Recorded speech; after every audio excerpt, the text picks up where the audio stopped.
अब इन्होंने इस दिमाग को इस तरह पर इस्तेमाल किया। देखिए, उन्होंने मसलन एक परफ्यूम निकाला, अब उसके तजुर्बे किए कि ऐसा परफ्यूम कि अगर कोई लड़का लगाए और किसी लड़की के पास से गुजरे तो उसे जो है वो एक मुतासिर हो जाए, वो उसे सेक्स के ख्यालात आ जाने लगे, प्यार मोहब्बत की बातें करते जी चाहने लगे। लड़की अगर वो परफ्यूम लगाए, वो जहाँ से गुजरे लड़के के दिलो दिमाग, उसका पता भी नहीं, लेकिन एक मैसेज उसके दिमाग में जा रहा है। जो मैसेज इस तरह जाता है कि उसे पता भी नहीं चलता। जैसे आपने दरवाज़ा खोला, आपका भाई आया अंदर, उसके कंधे पर मक्खी बैठी थी, वो भी आ गई। एक घोड़ा जा रहा था, उस पर सवार कर दिया, वो भी चला गया घोड़े के साथ। तो अब उन्होंने क्या किया कि एक ऐसा परफ्यूम निकाला कि जो लगाए, लड़का अगर लगाए तो लड़की के दिल में उसके लिए बात करने को जी चाहे, प्यार मोहब्बत की बात करने के लिए, सेक्स की बातें करने के लिए लड़की। अब ये क्योंकि दुनिया में बुराई फैलानी है, जो बदमाशियां फैलाना चाहते हैं, गंदगी और बुराइयां फैलाना चाहते हैं, वो अपने दज्जाली जो टीम है वो लगी हुई अपने काम पर। अब उन्होंने ये किया कि आदमी के दिमाग में एक मैसेज दिया लहरों के जरिए से, बरकी लहरें, बिजली की लहरों की तरह पर। बड़े बड़े सुपर स्टोर जो होते हैं, बड़े बड़े महलों में बने हुए, बड़े आलीशान और बहुत कीमती, बहुत महंगे, तो वहाँ पर उन्होंने एयर कंडीशन के साथ स्प्रे के ज़रिए से उन्होंने वो डाला कि जिसके आदमी एक दिमाग उसका असर ये ले कि वो ज़्यादा से ज़्यादा चीज़ों खरीदे।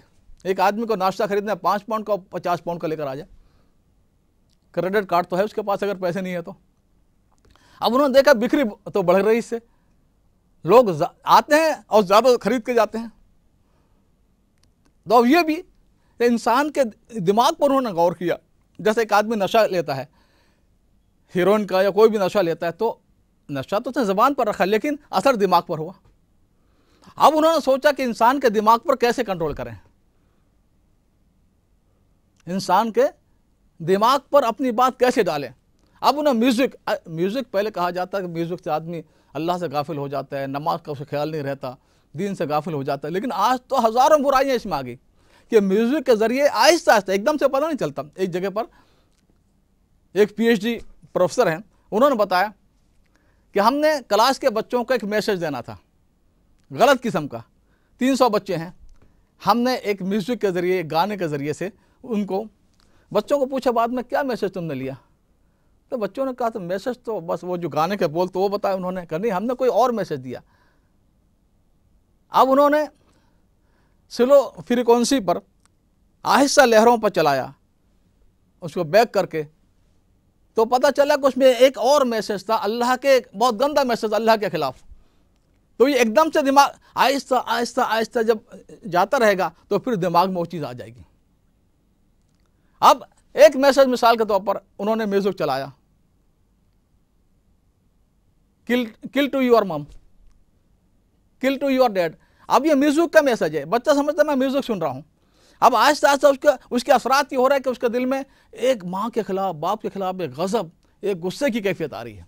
उसका जी ऐसा बन रहा तबीयत के मैं कत्ल कर दूं इनको। अब दुनिया में, अभी भारत में भी हो गया कि नौजवान दूसरे नौजवान से, एक आदमी दूसरे आदमी से सेक्स करे, गे। अब उन्होंने अब देखा लोग उसके खिलाफ हैं, हुकूमतें हैं बातिल ताकतों के ताबे। अब वो लोगों की मुखालफत ख़त्म करना चाहती है, उन्होंने म्यूजिक के ज़रिए से गे लाइफ स्टाइल एक डाल दिया। अब उसको पता नहीं चल रहा है कि क्या हो रहा है। अब इंसानों का शिकार दुनिया में खेला जा रहा है, रोज़ाना फ़लस्तीनी इस तरह मारे जा रहे हैं जैसे कोई जंगली जानवर को। लेकिन वो म्यूजिक के ज़रिए पहले खबर बताने से पहले एक मैसेज डाल देते हैं, इट इज़ नॉर्मल। ये तो होता रहता है, ताकि जब खबर आदमी तक रिएक्शन ना करे, इट इज़ नॉर्मल होता रहता है। अब ये किसी मुल्क में, एक अफगानिस्तान है, वहाँ पर एक शादी हो रही है, उसमें बम डाल दिया, मस्जिद में बम डाल दिया। तो अब उसमें पहले वो खबर बताने से पहले ये डालते हैं कि बस ये तो जंगली लोग हैं, दहशत गर्द हैं, टेररिस्ट हैं, ताकि रिएक्शन ना हो। तो इंसानों के दिमागों पर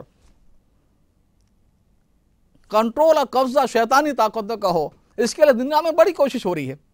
अब ऐसे माहौल में हम अल्लाह को पहचानें, हम अपनी आखिरत की फ़िक्र करें, हमारी ज़िंदगी से दूसरों को फ़ायदा पहुँचे, नुकसान ना पहुँचे, हम अच्छे इंसान बन कर रहे हैं, तो इसके लिए भी मेहनत करनी पड़ेगी, नहीं करनी पड़ेगी?